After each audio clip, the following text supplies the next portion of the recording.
വയനാട് നമ്പ്യാർകുന്നിൽ പുലി ആടിനെ കൊന്നു. അരീക്കാട്ടിൽ പീതാംബരന്റെ വീട്ടിലെ ആടുകളെയാണ് രാത്രി പുലി ആക്രമിച്ചത്. സുർജിത്ത് അയ്യപ്പത്ത് വിവരങ്ങളുമായി. സുർജിത്ത്, എന്താണ് ഇപ്പോൾ നാട്ടുകാരുടെ ആശങ്ക? അനുജ, ഏതാനും ദിവസങ്ങളായി ഈ ഒരു പ്രശ്നം ഈ നമ്പ്യാർകുന്ന് ഒപ്പം തന്നെ ചീരാൽ മേഖലയിൽ ഉണ്ട് എന്നുള്ളതാണ്. കാരണം നിരവധി വളർത്തു മൃഗങ്ങളെയാണ് പുലി ഇതിനകം ഒന്ന് തിന്നാൻ വേണ്ടി ശ്രമിച്ചിട്ടുള്ളത്. അതാണ് ഒരവസ്ഥ. ഇന്ന് വീണ്ടും ഒരു ആക്രമണ വാർത്ത കൂടി പുറത്തു വരികയാണ്. നമ്പ്യാർകുന്നിൽ പാറക്കുളം എന്ന് പറയുന്ന പ്രദേശത്താണ് ഈ ഒരു സംഭവം ഉണ്ടായിരിക്കുന്നത്.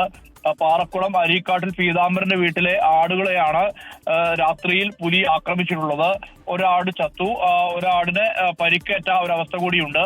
എന്തായാലും നിരവധി മൃഗങ്ങളെ, വളർത്തുമൃഗങ്ങളെ ആക്രമിച്ചിട്ടുണ്ട്. കഴിഞ്ഞ ദിവസം, അതായത് ഇന്നലെ ഒരു വളർത്തുനായയാണ് ആക്രമിച്ചത്. അത് ചീരാൽ പ്രദേശത്താണ്, അതിനടുത്തുള്ള പ്രദേശമാണ് ഈ നമ്പ്യാർകുന്ന് എന്ന് പറയുന്നത്.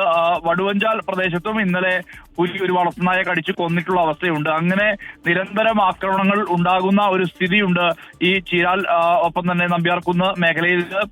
തമിഴ്നാടിനോട് ചേർന്ന് കിടക്കുന്ന ഒരു പ്രദേശമാണ് ഈ നമ്പ്യാർകുന്ന് എന്ന് പറയുന്നത്. അവിടെയാണ് ഇത്തരത്തിൽ പുലി വന്യമൃഗശല്യം രൂക്ഷമായിരിക്കുന്നത്. പ്രദേശമാണ്, അവിടെയാണ് ഇങ്ങനെ പുലിയുടെ ആക്രമണം വലിയ തോതിൽ ഉണ്ടാകുന്നത്. ശരി, വയനാട്ടിൽ നിന്നുള്ള വിവരമാണ് സുർജിത്ത് അയ്യപ്പത്ത് നൽകിയത്. അവിടെ പുലിയുടെ ആക്രമണം ഉണ്ടായിരിക്കുന്നത് നമ്പ്യാർകുന്നിലാണ്. ആടിനെ ആക്രമിച്ച് കൊന്നു. പീതാംബരന്റെ എന്നയാളുടെ വീട്ടിലെ ആടുകളെയാണ് പുലി ആക്രമിച്ചത്. വലിയ ആശങ്കയിലാണ് ആ നാട്ടുകാർ എന്നുള്ളതാണ് സുർജിത്ത് അയ്യപ്പത്ത് നൽകിയ വിവരം.